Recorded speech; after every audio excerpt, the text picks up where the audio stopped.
talaga naman tumutulig sa napakaaga, sa maaga na pagdideklara na pagtakbo niya. Kita nyo mga kababayan, ang gaganda nila. Oh, eto. Anunsyo ang Vice President. Ay, ang mga kababayan ko, ha? Kita nyo naman ito.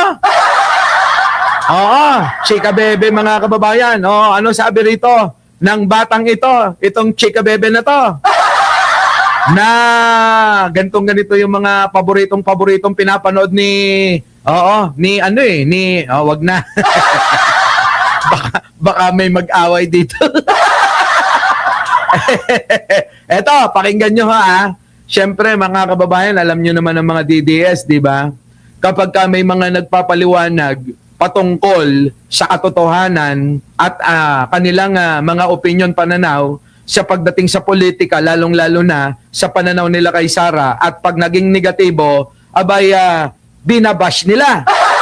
Pero dito mga kababayan ko, nako matindi to ha. Matapos mag-anunsyo nito, binash ng mga DDS mga kababayan ko.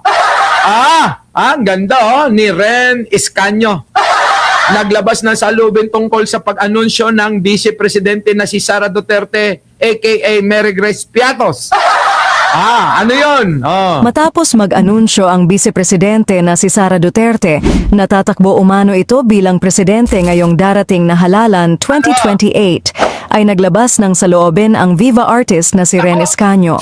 Sa naging post nito sa kanyang social media ay sinabi nito na di na nga nagawa trabaho niya as DepEd Secretary. Lakas pa ng amats tumakbo bilang presidente. Ay, naka! Aray ko!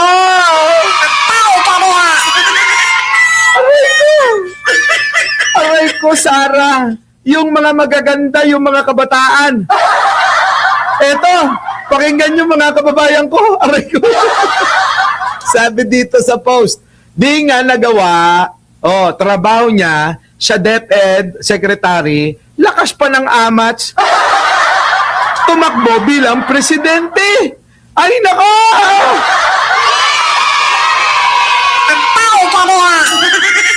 Putik na yan mga kababayan ko.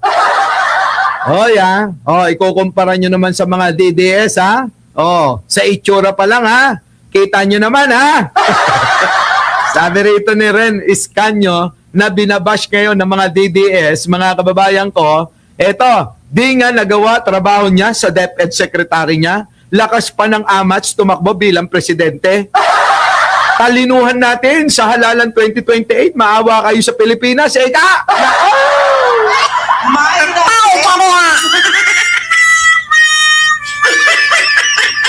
Aray ko. Oo, mga kababayan, nakakaawa si Sara ngayon. Grabe grabe talaga mga kababayan. Ang mga ngayon, ang mga social media, yung mga kabataan hindi maaawat. Sa bagay, nung kabataan natin, mapupusok tayo. Kahit sabihin pa ng nanay, tatay natin, wag kang lalabas. Lalabas talaga tayo. Di ba? Pag sinabi nga, wag kang aalis, aalis pa rin tayo. Gagawa talaga tayo ng paraan para mapuntahan yung ating, Di ba? Ganun ho ngayon ng mga kabataan. Ang kanilang mga interest ngayon, ay yung kanilang mga kinabukasan. Kaya hindi na ho nila hindi na po nila lilihim pa yung kanilang mga dinadalang mga opinion at pananaw. Kaya dinadaan sa social media.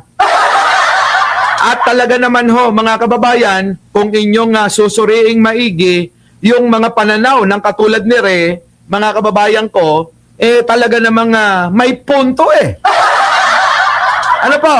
May punto. Grabe mga kababayan ko. Di nga nagawa trabaho niya as DepEd Secretary, lakas pa ng amats tumakbo bilang presidente.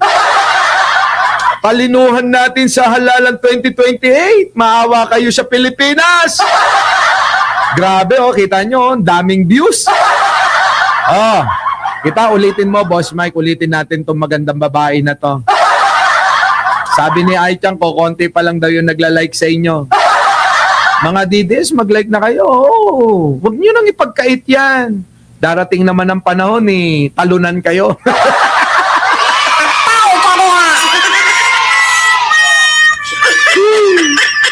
Oo, darating yun, ha? Huwag nyo nang naisin at huwag nyo nang asahan na mananalo si Sara. Kabataan pa lang, hindi na uobra. Isa pa, ang sarap sa ears, mga kababayan, ha?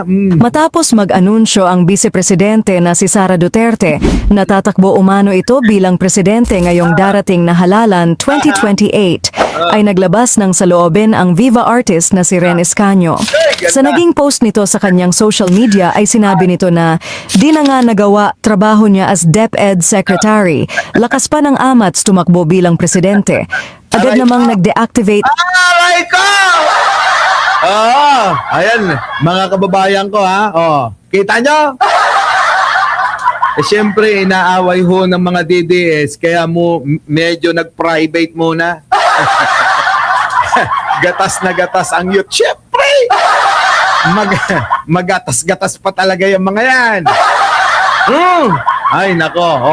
Paano, mga kababayan? Ay, hindi pa ho nagtatapos dyan dahil meron pa. Eto na mga kababayan ko.